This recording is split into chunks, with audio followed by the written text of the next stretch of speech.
Bonsoir de la salle de rédaction. Les informations pour ce lundi.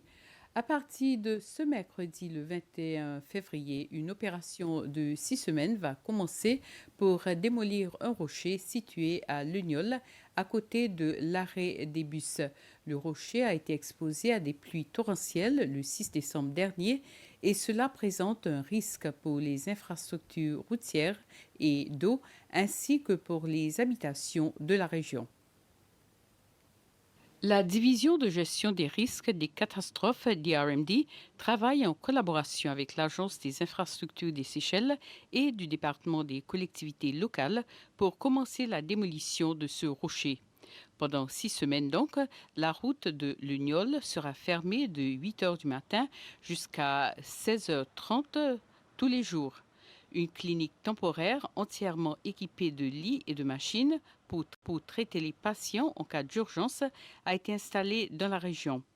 La DRMD se dit confiante que les travaux seront achevés dans les 6 semaines.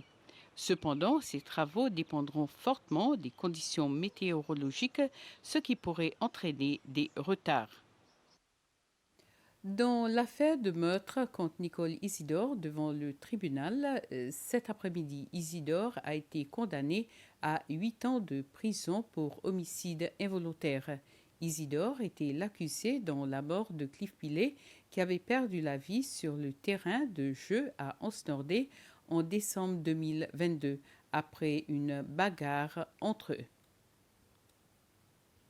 Le ministère de la Santé recevra près de 3 millions de dollars de l'OMS, l'Organisation mondiale de la santé, une somme pour poursuivre la mise en œuvre de ses programmes et services pour les années 2024 et 2025.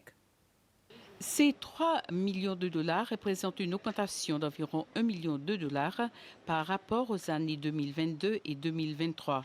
Dans le cadre de ces programmes pour les années 2024 et 2025, comme cela a été le cas auparavant, le ministère de la Santé mettra en œuvre ces programmes et services sous 4 piliers, parmi eux les moyens de renforcer la santé universelle.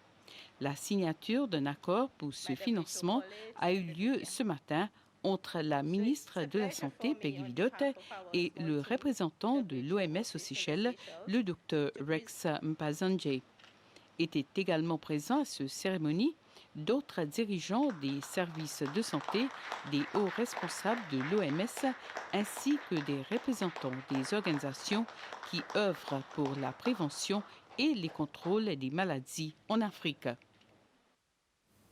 Des responsables gouvernementaux participent à une session de formation sur le renforcement des capacités dans le cadre d'un programme intitulé Perspective Stratégique, réflexion systémique et financement aux Seychelles.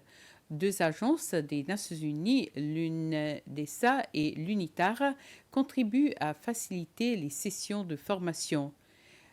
Mariana Labonté, qui est une économiste principale au ministère des Finances, de la Planification nationale et du Commerce, affirme que les sessions aideraient les participants à développer des meilleures coordinations entre eux.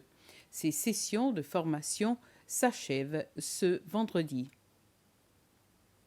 Ainsi termine ce flash. Passez une soirée agréable. À plus.